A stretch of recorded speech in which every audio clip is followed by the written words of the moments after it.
This is what Rachel uses. Yeah, my name is Rachel Donkersloot, and I'm working for the Alaska Marine Conservation Council. I'm the Working Waterfronts Program Director, and what I'm going to be presenting on today actually has to do with some of the research I carried out as part of my dissertation project, which was located in Northwest Ireland in a raw Irish fishing community. So we'll come back to that in just a second. And Lucy? Musim Gatabi, Assistant Professor of Economics with fields of interest in regional and health. Linda Lease, hi Rachel. Oh, hi. Correspondent. Good to put the face with the name. Neil Freedom, Economics and Department of Labor. Eddie Hunsing, I'm the State Demographer Department. Oh, okay, okay. So Matt Reimer, economist here. We talked at the council meetings. and Gunnar Knapp, former economist, director of IT. Okay, Rachel. Okay, well, before I get started on this, I just wanted to tell you a little bit about what I'm working on right now for the Alaska Marine Conservation Council.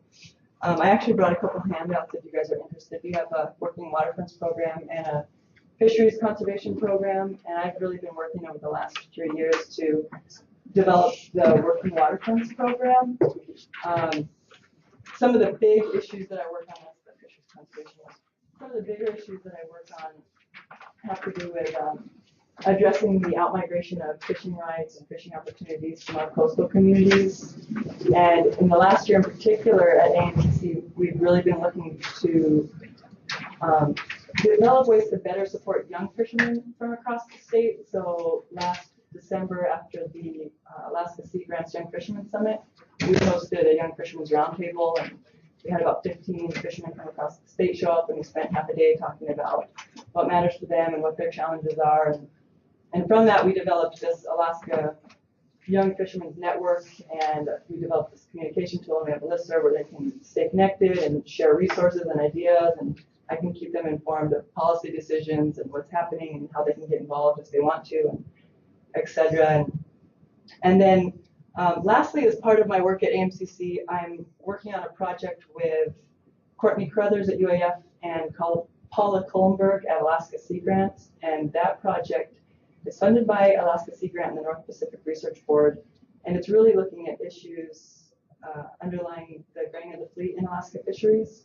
So we're looking across the Kodiak Island and Bristol Bay regions at some of the perceived and experienced barriers to entry into fisheries for youth from those regions. And I grew up in Naknek, and my background's in anthropology, and Naknek's one of the communities that we're focusing on, so I'm really excited about that project.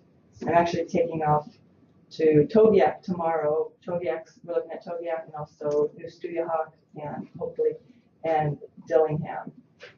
And something that's, in contrast to what I'm presenting on today, Togiak's kind of an exciting place right now, and they're one of the few communities in the Bristol Bay region that's growing in population. And I think New Stu and Dillingham are as well. And there's really some exciting work on the ground out there with BBEDC's loan permit program and vessel acquisition program.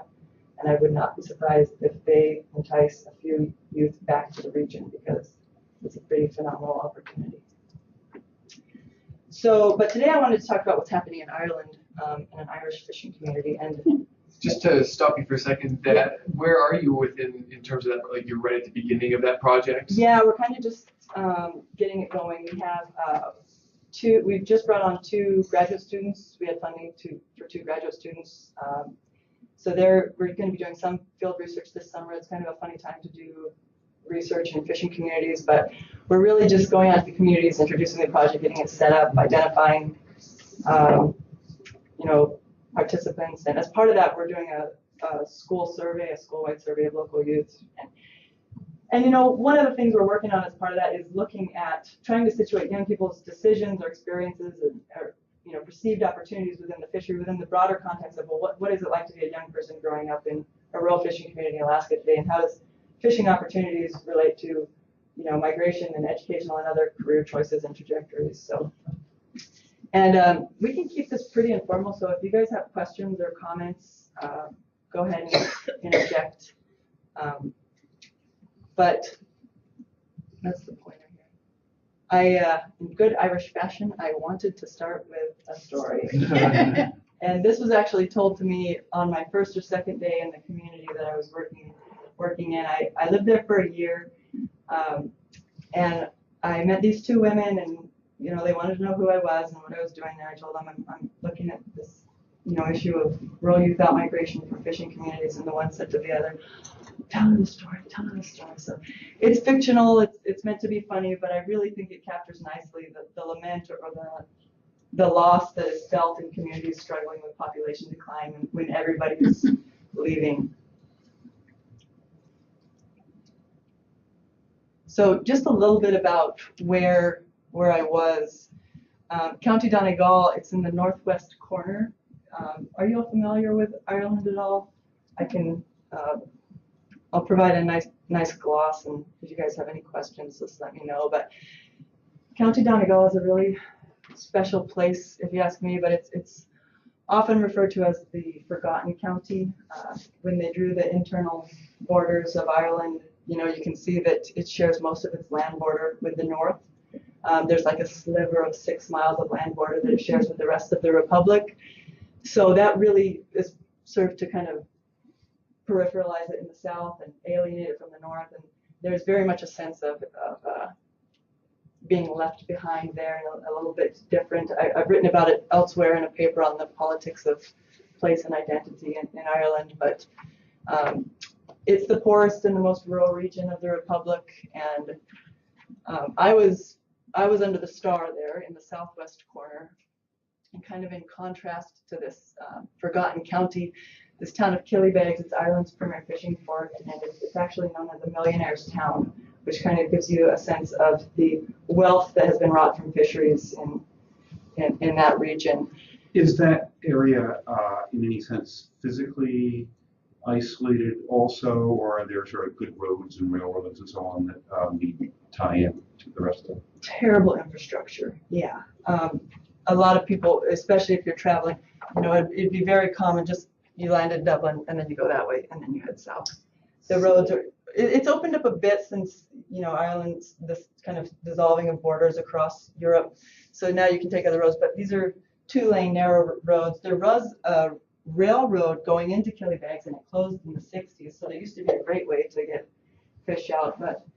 So I remember something, I don't think I got quite that far, but I remember some new roads and surprising things like really big roundabouts with almost no traffic going up in that direction, all the huge signs with, courtesy, thanks to the European Union, and I thought this is what Ireland's one of the things they've got. But does that road infrastructure, because I do remember seeing new roads or newly widened and enhanced roads and roundabouts in areas where I was surprised to find them. So does that not come into that region at all? It has, and you will see those big signs along every road project brought to you by whichever European fund. Yeah, and there's also, while I was there, I think just a year or two before, a beautiful new port in Killybegs, which there was talk of it being underutilized while I was there as a fishing port, so they wanted to reclassify it as some sort of a commercial port, because there was also talk of oil and gas development in the region as well. So, but that hasn't. What you'll see now is a lot of foreign vessels coming in. It's not really a local fishing harbor in that sense. And what about tourism coming into that? As I say, this is a while ago, and I don't quite that far, but I remember there were bed and breakfast places and efforts to attract people to beautiful views along the coast and whatever. But does that extend up into that? Just past Killybegs it's a Gaeltacht region, which you've probably heard of. It's Irish speaking. There's pockets of these regions in the northwest and along the west, and it's places that you can drive through that still have thatched roofs and a little bit of farming, a little bit of fishing, a little bit of places that are also really suffering from economic decline. A lot of those smaller communities in the Gaeltacht region were able to benefit from the onshore processing sector that came with Killybegs, but for Killybegs, they're kind of having to hold on to they were never interested in tourism before, and a lot of times people would just pass through there on their way to go see the Geltex region. The Swede League, it's the steepest sea cliffs in Europe, are along that area, so you would get some people driving up to their tour buses come in, and the hand knit wares that they'd purchase and things like that. That But we didn't should affect let the you get back economy here. where you are, yeah. Yeah. Yeah. Fish. Okay, back to fish. Yeah, so Killybegs experienced rapid industrialization over the last 3 decades in particular, and it's due largely to the development of an offshore trawler fleet, a pelagic fleet, and that it was kind of facilitated by a herring fishery because there was herring closures in adjacent seas in the late 70s, which made the price of herring spike. Everybody came to Killybegs, and then when they reopened the herring fisheries, the price dropped, and these guys started looking for other fisheries, and that's how they kind of developed the mackerel fishery. So it's mackerel that really put Killybegs on the map. And now they're targeting other species as well, like whitefish and more recently boarfish. So they're kind of trying to target fisheries that are becoming quickly quoted fisheries. But I just the point I want to make for this slide is that the making of that mackerel fishery really transformed Killybegs into this oasis of wealth and work for a region that is typically known as an employment black spot. And one thing that really struck me about this is that 2006 was the first year that Killybegs experienced population decline since the inception of the Free State in 1926. So Killybegs had been steadily growing. And this is, I think, phenomenal because it's the periphery of a periphery of an island known as an immigrant nursery. So that really tells you how closely what an important role fisheries played in regional and economic development. That has kind of changed over the last 10 years in particular. 2-second history lesson. If you follow the development of Irish fisheries through famine and through colonization and independence and civil war, you see many examples of the ways that Irish fisheries have been underdeveloped or undervalued and in many ways undermined through the ways that Ireland was integrated into these larger political economic processes and powers, the most recent being the entry into the European Union. So the waters off Ireland are now governed by the EU Common Fisheries Policy, which means that other member states that have historically fished in those regions have an access to their share of the resource. That's another reason why mackerel is so important to Ireland. It wasn't historically targeted by the French, the Spanish, the Portuguese, the Dutch, so that meant they kind of got their fair share of a fishery. So yeah, I wanted to talk a little bit about this population decline. So this was happening at a time that the Ireland was experiencing immigration due to the Celtic tiger phenomenon. Donegal was growing in population. At the same time, this was kind of a quiet decline from all along the coastline. There's a number of factors, some of them linked, well, kind of all of them linked in some way to the EU, Ireland's position in the European Union. Rising operating costs, the cost of fuel, the cost of insurance, that played a big factor. Declining quotas, especially in the whitefish sector.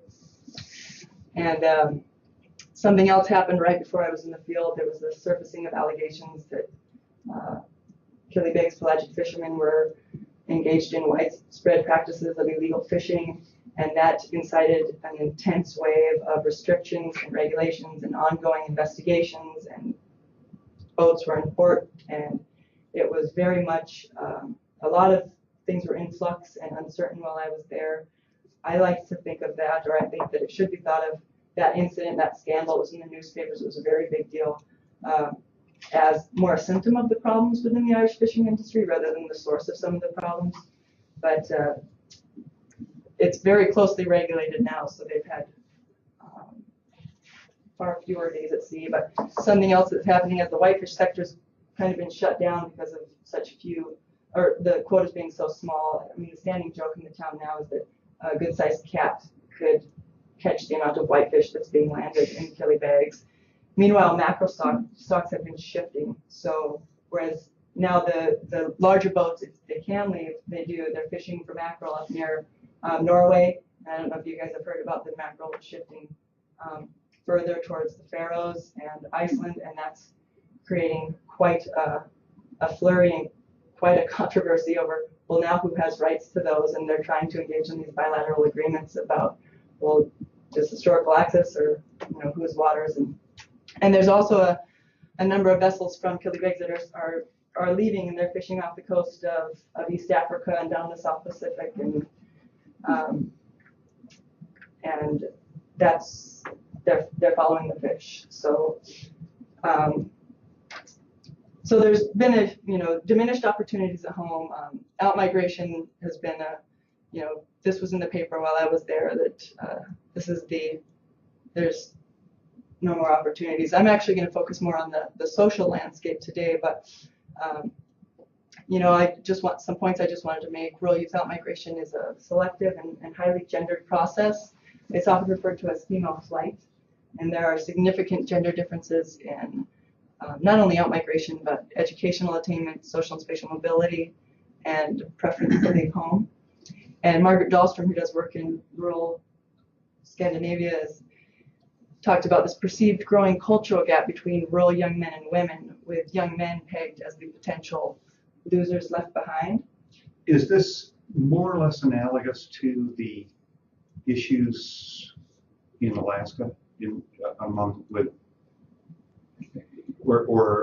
and maybe you'll get to that. Is it in general the same sort of thing, or there is significant differences? It's in terms of female flight. The same writers who are contributing to this literature are pointing out the same issues in Alaska. So it's directly. Yeah, and I don't know if you know Larry Hamilton. He's a sociologist from the University of New Hampshire, but he did a lot of work in the Bristol Bay region in the 90s doing surveys, and he's also done a lot of work in the North Atlantic, talking about these types of gender differences. Yeah. It's Stephanie as well. But Larry and what's the guy named Trade?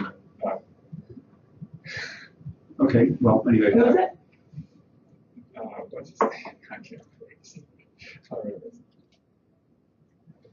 So, if you remember, I want to. I'm sure you know. It's Nordregio guys. Who are those? It's Rasmus. Rasmus. Oh yeah. I sailed with him from Denmark to the Faroes. Rasmus has an entire line in Nordregio comparing every country about, Yeah. I can sort of try to make this an Reminds me Arctic-wide of- process. Yes. The odds are good, but the goods are odd about Alaska. That's what I said down. So, 70. summarizing the moral judgments underpinning dominant discourse on migration and mobility, morally contends that immobility increasingly acquires the connotation of defeat, of failure, or of being left behind or fixed in place.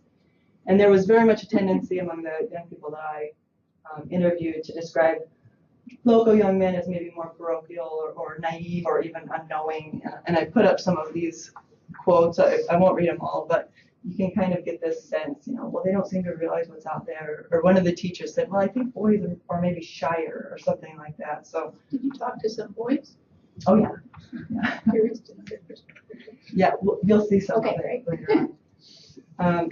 So these types of sentiments echo the dominant discourse on migration, and that's the dominant discourse on migration really devalues staying. Staying is perceived as an unintended consequence of failure to leave, and we often hear about the brain drain, and it's the best and the brightest that get out. And two things that I wanted to point out was that migration studies tend to privilege the perspective of the migrant. And also, when I was doing this project, I felt that non-migrants were under-researched and merit more attention, particularly given the stigma attached to staying.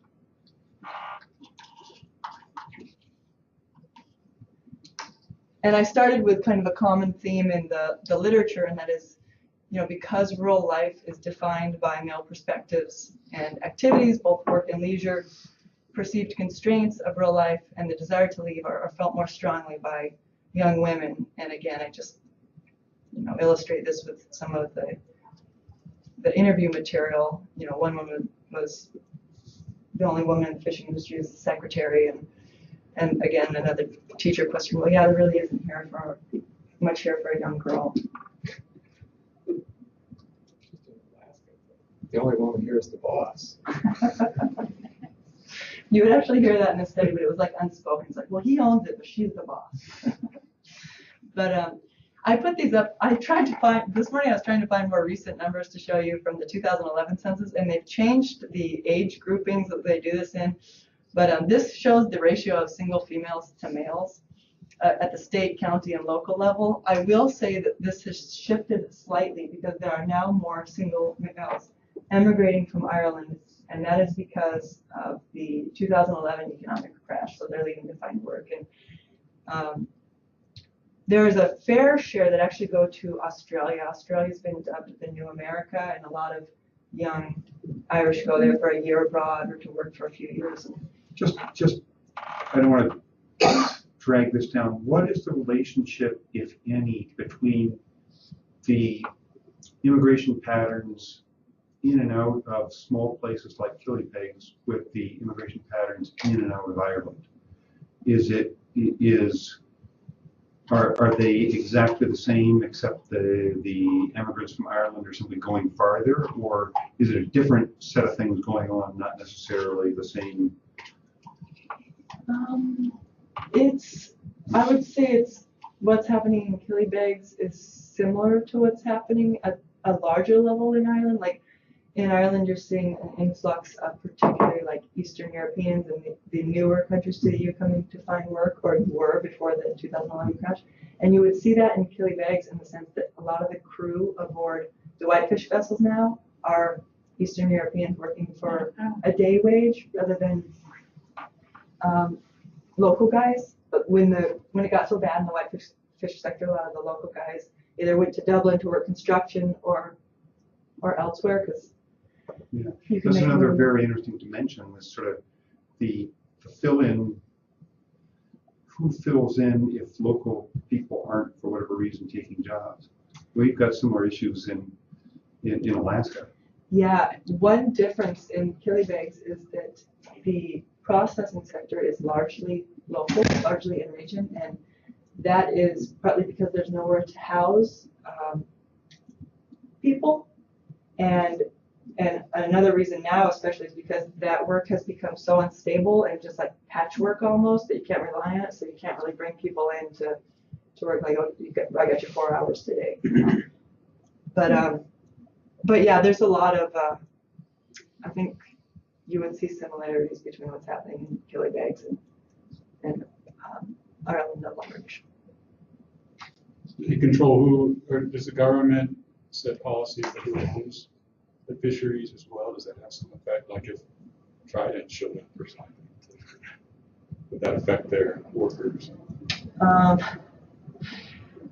They're all locally owned processors, and they're all family fishing boats, but they're vertically integrated. So a lot of the vessel owners also own the onshore processing plants, and that was how they got away with flexible fishing for so long, because they were buying their own fish. But there is, the quota goes to producer organizations, which are local vessel owners. So. Is there unemployment insurance that would create incentives for men to stay even if they weren't working full time? Like in Newfoundland, the period is pretty short, where you just show you're working for 8 or 10 weeks or something, and then you get rocking chair money for the rest of the year, and that's created a way to both sustain people in those communities. On the other hand, some people say it's created a disincentive to do other things, but I don't know what the situation is in Ireland or in Europe. Yeah, it's very much like that, and you probably know that on the dole. On the dole, yeah, exactly. So the dole would be sustaining a lot of those young Yeah, people who stay or families. who stay. yeah, and especially the small time farmers and fishermen in the outlying rural regions. So these are some of the questions that I was interested in trying to better situate rural youth out migration in the context of place. You know, how does place influence migration decisions differently for young men and women? How are key social and cultural resources in the rural gendered? How does the gendered and classed dimensions of local forms of capital, I'm talking about social and cultural and symbolic capital and community values, differentially shape migration choices and patterns? And I'm really going to focus on the rural social landscape and just give you a couple examples from there today to time constraints. So I wanted to start the conversation in the pub because it's Ireland and everybody thought I was on holiday. So every interview, I was like, well, have a pint. It's like, no, I'm really working. But so yeah, you know, almost I would say by and large, most, if not all, of the young people I interviewed said the only thing to do in this town is drink. You know, another joke is tourists coming to Killybegs asking what time the pubs close, and the answer is October. You know? But it's not the same for anyone. And when I would interview girls, you could start to glean some of the differences in the different ways in which young men and women would participate in the local pub culture. So Karen was one. She provided a really nice illustration. She said, well, girls don't really walk into a pub by themselves. For boys, they just walk into a bar, they sit down, people chat to them, their mates might come in, but sure, they'll just talk to who's ever there. And I asked her, well, why is it the girls wouldn't just go out on their own? And she said, well, A, probably because they think she was an alcoholic, or B, probably because they think she was out looking for a man, I suppose. I mean, if it's Saturday night, if there's a reason to be out during the week, or if you're with 2 or 3 friends, I mean, it's just, well, men will chat about anything, really. So in this excerpt, Karen begins to touch on the different meanings attached to male and female visibility in the pub. And she's defining pub space in terms of social relations and who one is and isn't able to chat to. And I think her explanation is relevant to some of Doreen Massey's work.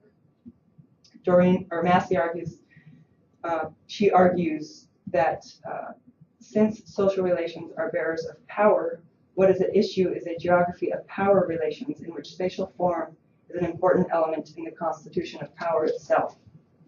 So more specifically, Karen speaks to the ways in which local young women can feel restricted in terms of when and how it is acceptable for them to frequent the primary place of leisure in the community, with a group and on the weekends. Her account also speaks to the socially marginalizing risks associated with stepping over the inexact line between acceptable and excessive female agency. And here she's talking about a ruined reputation. And that kind of hints at the informal social control of gossip and rumors. And that was another really big topic among young women. And that was the one thing they liked least about living in the community was gossip. In short, Karen's comments reveal a tendency to naturalize, normalize, and legitimize male practices and or visibility in the pub while problematizing her own. So she went on. She said, well, for boys, they just walk into a pub. A lot of the boys are like, sure, you have your boys that play soccer that are all friends, and the guys that work together in the factories. There's the boys that are in the boats, and then you've got cousins or relations or in-laws.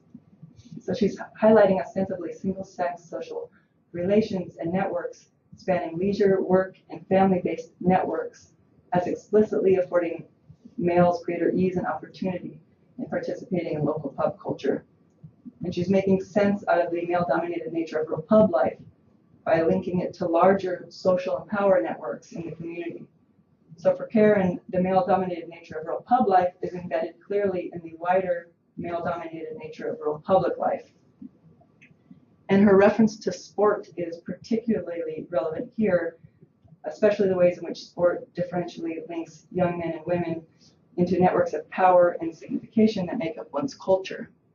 And I just wanted to talk a little bit about the local sport culture.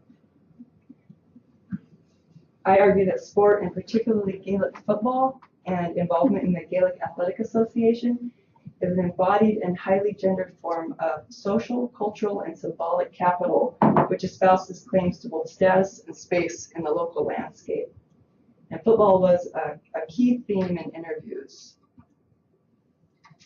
Few interviews ended without a reference to the boys and their football, and it was much more than a leisure activity. Participation in football enables young men to become recognized as valuable members of not only the community, but of the county and the country. It's how the lads become the local heroes. And one illustration of the status and the value associated with playing for the local football club has to do with the response that I would receive from the question, well, how is rural youth outmigration a problem for Killybegs? And yeah, this was a school teacher who said, he was talking about Ireland in the 1980s, which, if you know, it was often referred to as the tumultuous 1980s with outmigration, high levels of unemployment. And he said, well, we used to hear the rest of the country talking about how they were affected by the recession. Football teams ceased to exist in Mayo, yet every team around here had 2 or 3 teams. There was a first team, a reserve team, and there may have been a third team, which was unheard of. Well, that's changed now, and when I would ask that question, how it's a problem, people could list on their hands. John's gone to Australia, this person's gone here, and they would talk about their record. 10 years ago, we won the Donegal All-Ireland. This year, there's 3 boys from Killybegs on the county team. So that was kind of how that loss was felt.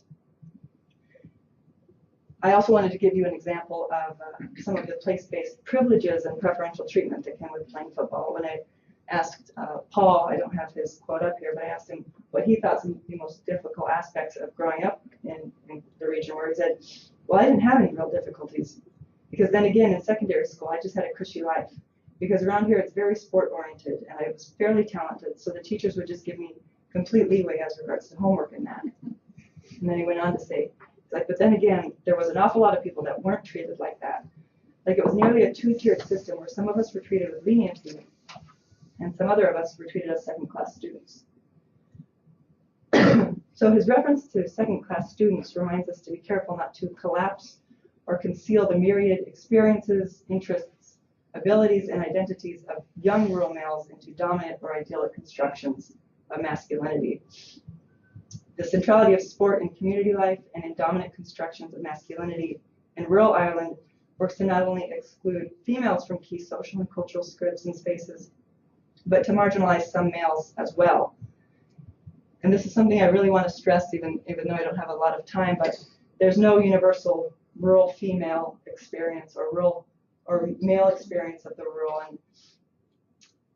And through this project, I was really trying to challenge this binary framework of male dominated equals female discontented. And part of that means developing a more multi-dimensional understanding and looking at multiple subjectivities of place. It's not just gender, but gender intersects with social class and ability and religion and whatnot. So I wanted to make that point, even though I don't have time to go into it. But do you have a sense of, I know you spoke about them as rural specific experiences, do you have a sense of how much of this is countrywide priority versus place specific?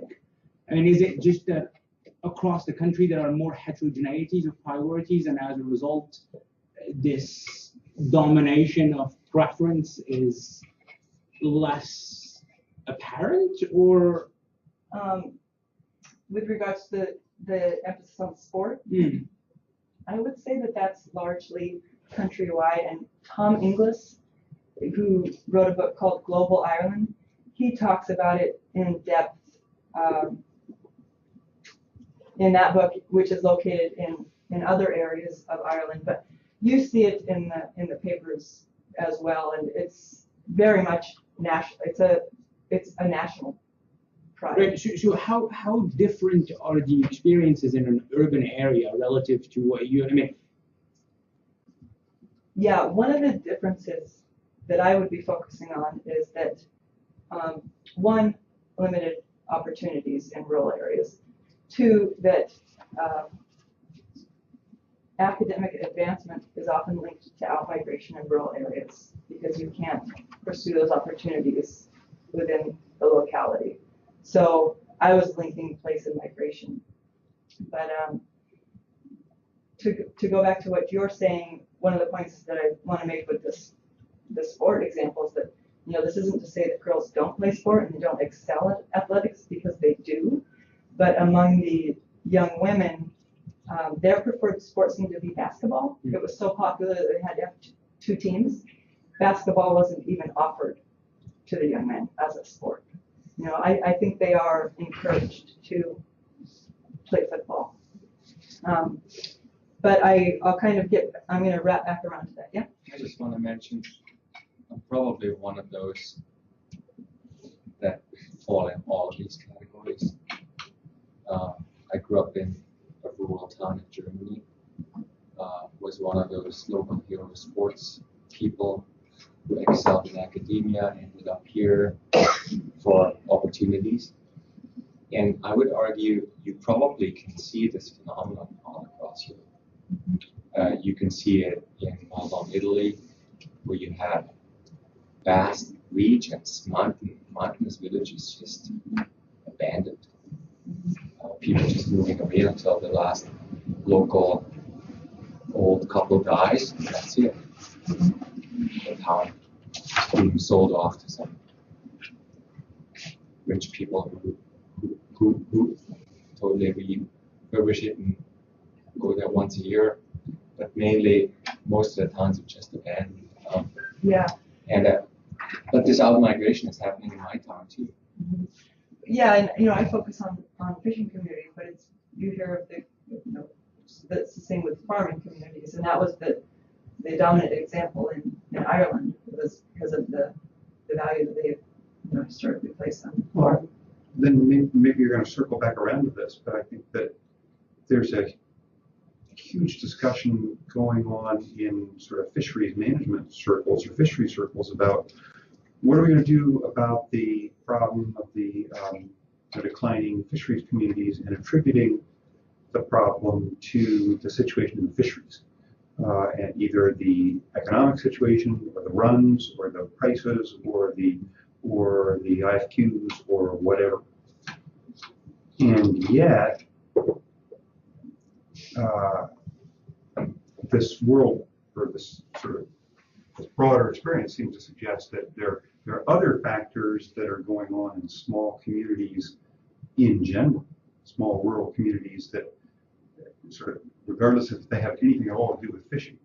You might say, and so then you might say, well, is it because parallel things are happening in agriculture or so on, or whatever that is making that town in Germany or in the Alps decline, or is it parallel stuff, or is it social stuff, smallness and so on that are fundamentally changing the role of these places in modern society? But what I note in the fishing conversation tends to attribute it all, this is happening, it must be driven by fishing. Therefore this, which I don't like, is causing all this.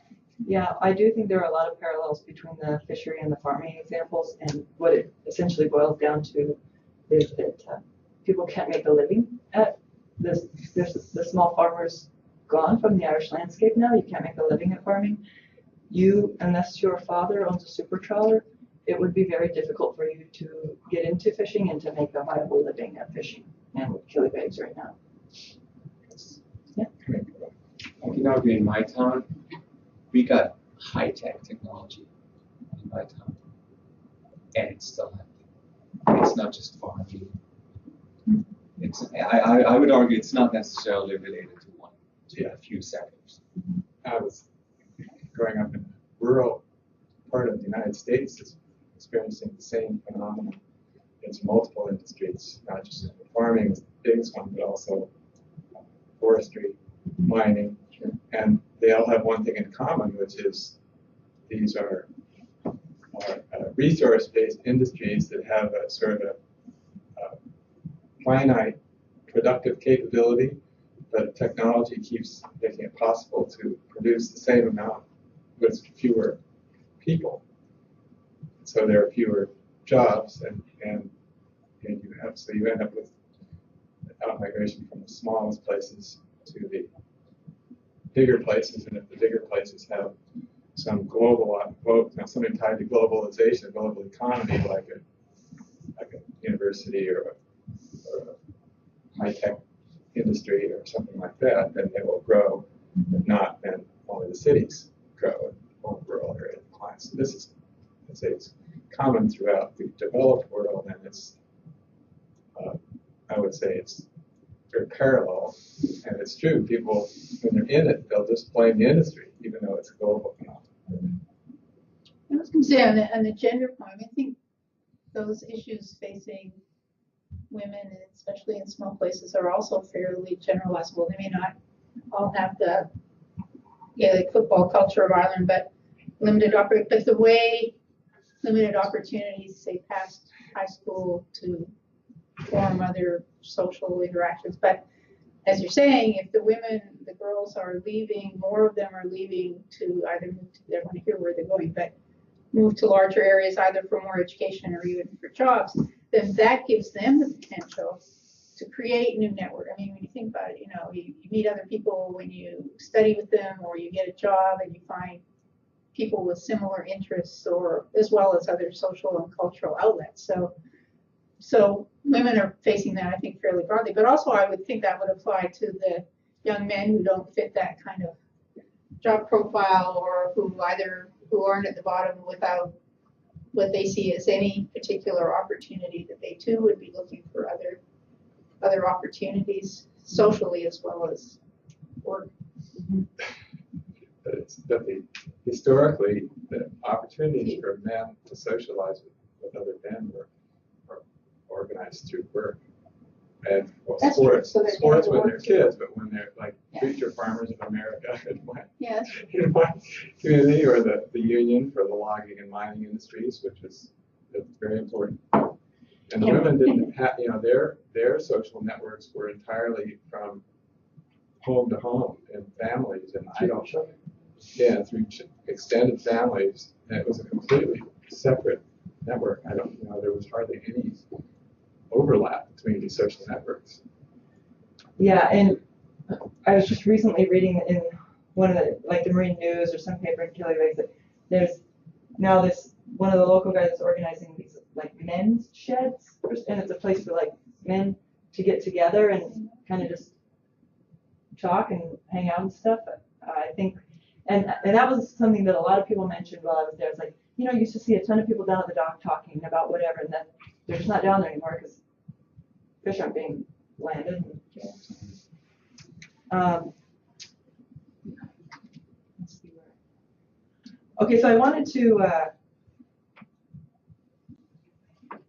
kind of get back to the migration part of it and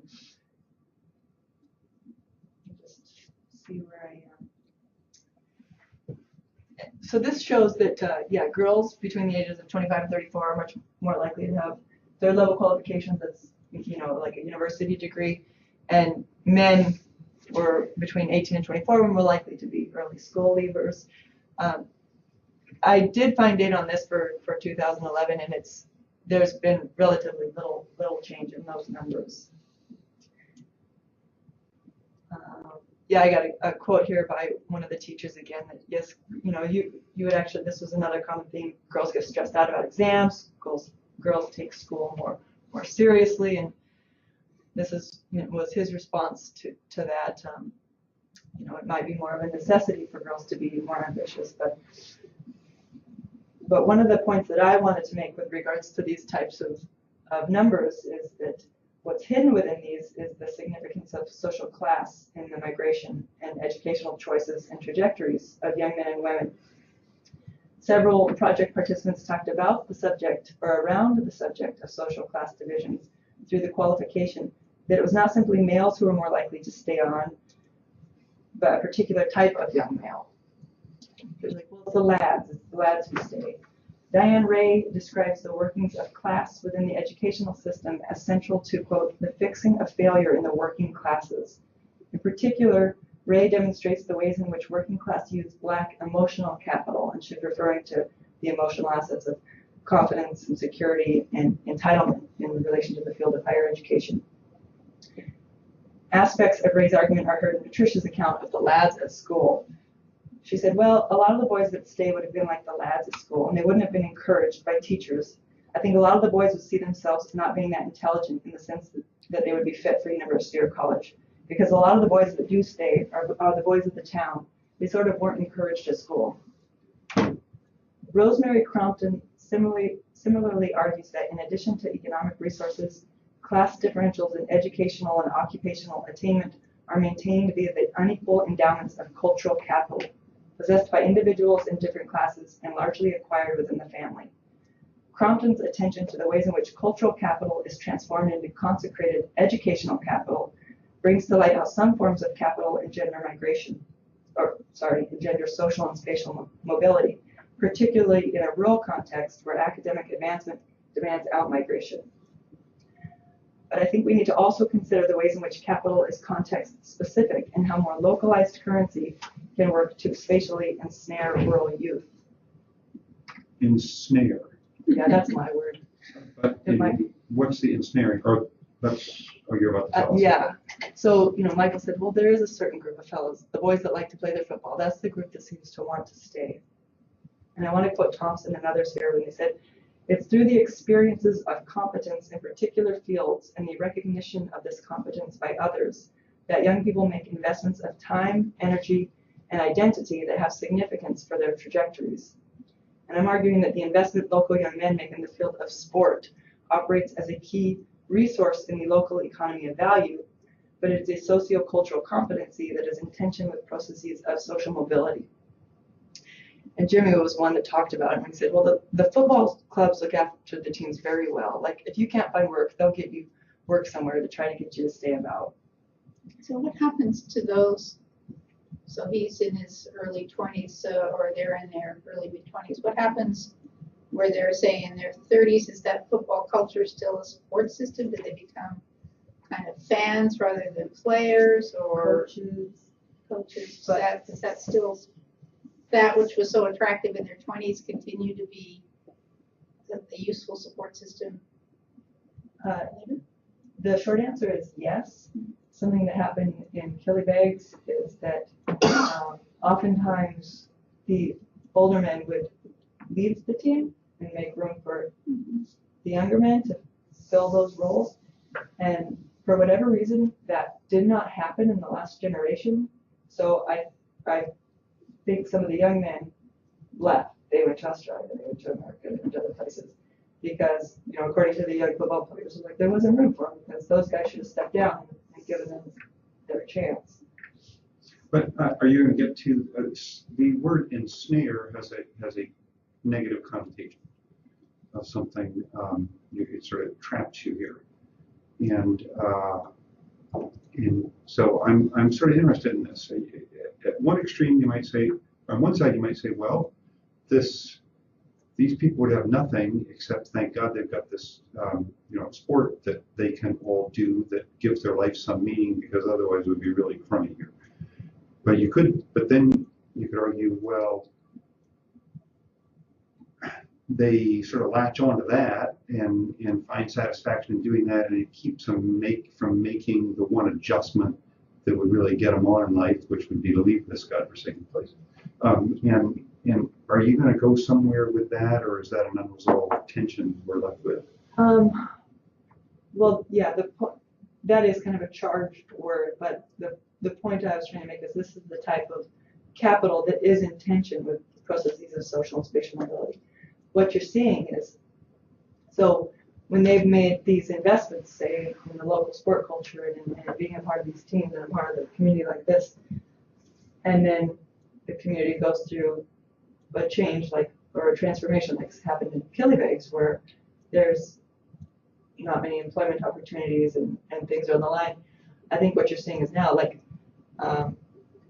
Ryan, for example, who was talking about, well, this is what keeps me here. It's football and family. Yeah, he was one who, I think he lasted 2 nights at college, came back to the community and has been there since. Now, given what's happening in the community, he's trying to take night classes or part-time classes at like an IT school that maybe, a 4-hour drive away. So he'll go up and drive back. And so he's trying, now in his late 20s to get some sort of, credential to make him more employable. Did that answer your question? Well, it reinforces the tension I feel here. I mean, I'm sort of probably naively trying to simplify this thing somewhat, but I'm thinking, is the sports team a good thing or a bad thing? And say, on the one thing, it's a good thing. It just like take something even more strong, it's family, right? I mean, where would we be without a family to fall back on? But it's also the family that keeps us all tied down and keeps us from making the adjustment that would get us away from a place with no opportunity. And so I'm sort of trying to figure out, are you trying to make a statement? Are you one way or the other? Are you simply saying this is simply the way it works? It functions as both a support system and a trap.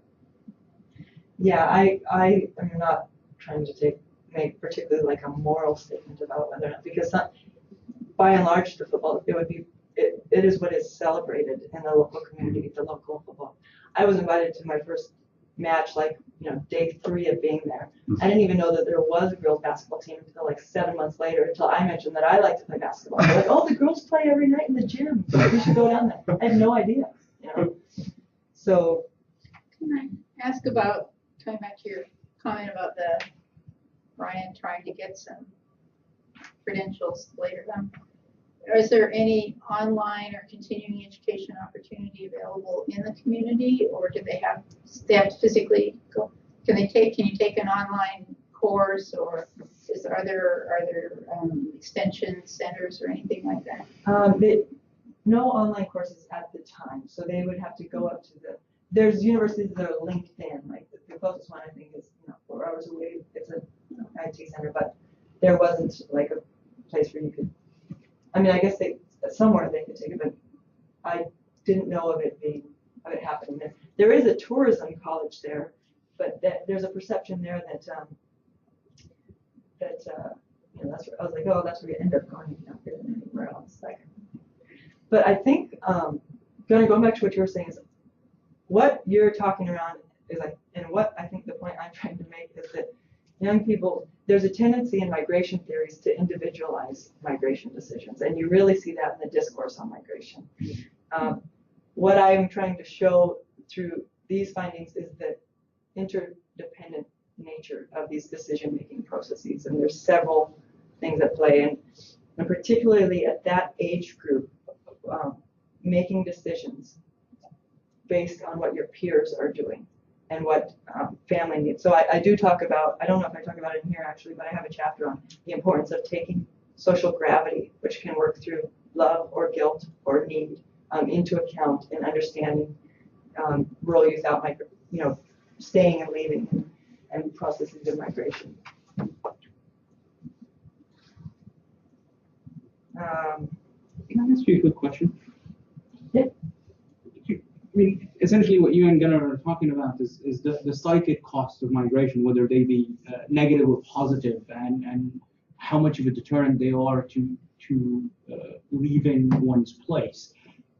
To what extent has there been attempts for place-based policies? I mean, is there the debate that is ongoing in the US? I mean, all of these issues, whether they be in Alaska or lower 48, do you target economic development of very remote areas where people have really high psychic costs, are less likely to move out? So is there the debate between people-based versus place-based in some of these communities, i.e. do we give people tickets to move out, or do we help them make a life in the urban areas? Or are there attempts to potentially revitalize these areas and diversify their economies away from fishing?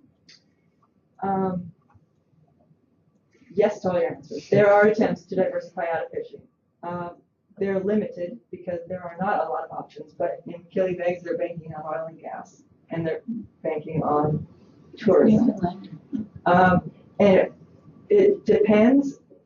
The first part of your question, I think it really depends on local government and local community leaders, like the project I'm working on in Bristol Bay. Some communities feel the loss of local youth and perceive it as a problem. Other communities, the local leaders might not think of youth out migration as a problem. They think it's great that young people leave and go and do things and do it with it, So I think you do see opportunities at the local or regional level to make investments in providing opportunity for local youth.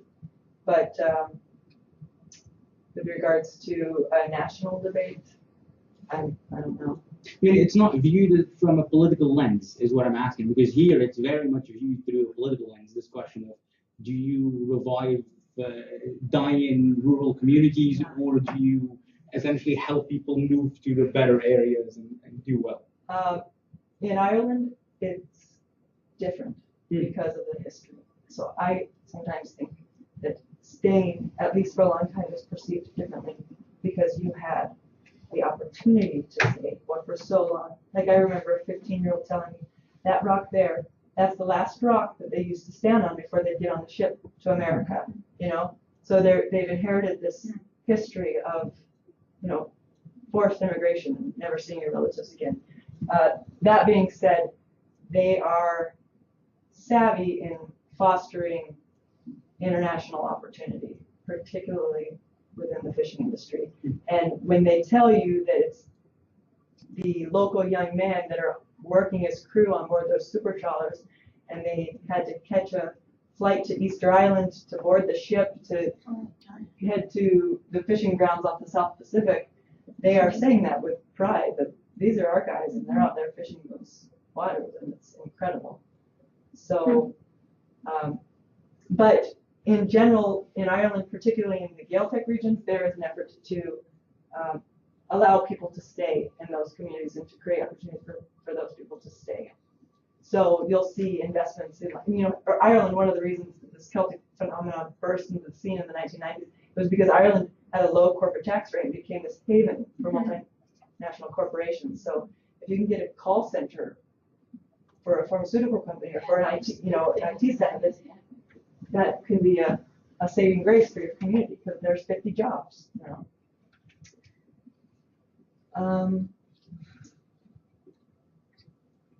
Okay, so my point on this slide that I think I'll make is that the dominant discourse on migration, and especially the stigma of staying, might best be understood as a moral evaluation of the working class, and specifically those whose interests and opportunities and access to resources deviate from a standard set by middle-class practices and values and norms. You would very much see a difference between the young people, between middle-class and working-class youth in terms of educational choices. Some young women in particular, they didn't know they had a choice not to go to college. It was always like, well, of course I'm going to go to college. That's, you know, I didn't know I couldn't. Whereas others would say, my parents said I could do whatever I wanted. If I wanted to try to go to college, I would. They'd support me no matter what. If I wanted to stay, I would, as long as I was happy. And I think there we start to see different definitions of success. On one sense, it's fused with academic success, and on another side, it might be being happy and stress-free, etc.